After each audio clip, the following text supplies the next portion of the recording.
It was my first New Year's Eve that I decided to spend alone. I was tired of the hustle, the calls, the fake smiles that surrounded me every holiday. So I rented a small cabin in the woods, far from the city, and planned to spend the night with a book, a fireplace, and a cup of hot tea. The day passed peacefully. I walked in the snow, chopped firewood, and watched the sun slowly set behind the trees. It seemed like even the air here was cleaner than in the city. But as darkness fell, I began to notice strange things. Suddenly, at first it was barely noticeable, like someone was watching me. I dismissed it as my imagination and continued to enjoy the solitude. But when I stepped out onto the porch to breathe the fresh air and gaze at the stars, I saw tracks in the snow.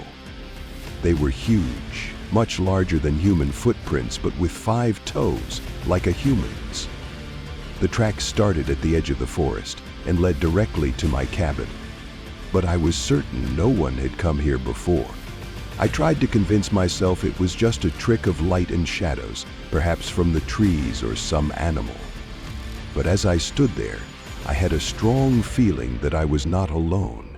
Branches rustled in the trees, though there was no wind. Snow crunched somewhere nearby, and I turned sharply.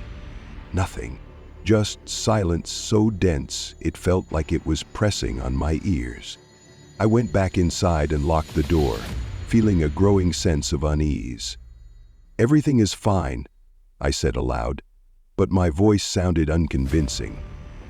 The fire in the fireplace danced, casting shadows across the walls. I sat down in a chair and tried to return to my book, but I couldn't concentrate. Every line seemed to blur before my eyes. Then I heard a knock, a dull, slow knock on the window. I froze in agony. My heart stopped.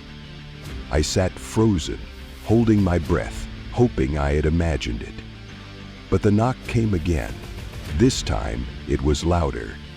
I forced myself to get up, though my legs were trembling. Slowly, step by step, I approached the window. At first, I saw nothing but my own reflection. But as I peered into the darkness outside, I realized the reflection wasn't mine. It was staring at me. A huge creature covered in thick, dark hair stood right outside the window.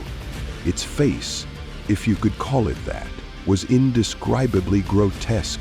Long teeth protruding from a misshapen mouth, and eyes bright yellow like an animal's, but filled with a wild, inhuman rage.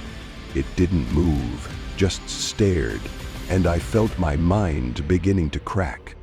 I took a step back, barely stifling a scream. The creature tilted its head, as if watching me with curiosity. Then it raised its hand, long, with curved claws, and ran them across the glass, producing a piercing screech. It was a sound you could only hear in nightmares. I ran to the door, grabbed the axe I'd left by the entrance, and froze. But what could I do? If it decided to come in, I had nowhere to hide. The cabin was small, and outside was darkness and the unknown. All I could do was wait. But it didn't come in. Instead, I heard the creature circling the cabin.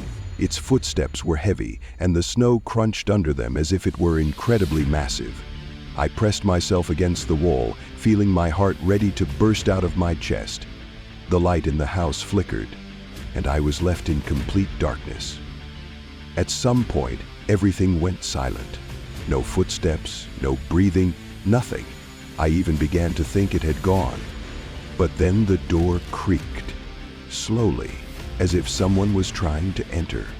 I gripped the axe tighter, summoning all my courage, and prepared for the worst. The door opened, but there was no one there. Only the forest, bathed in moonlight. I stood motionless until I realized it had become too quiet inside. And then I heard breathing. Heavy, guttural. Right behind me. Was already inside.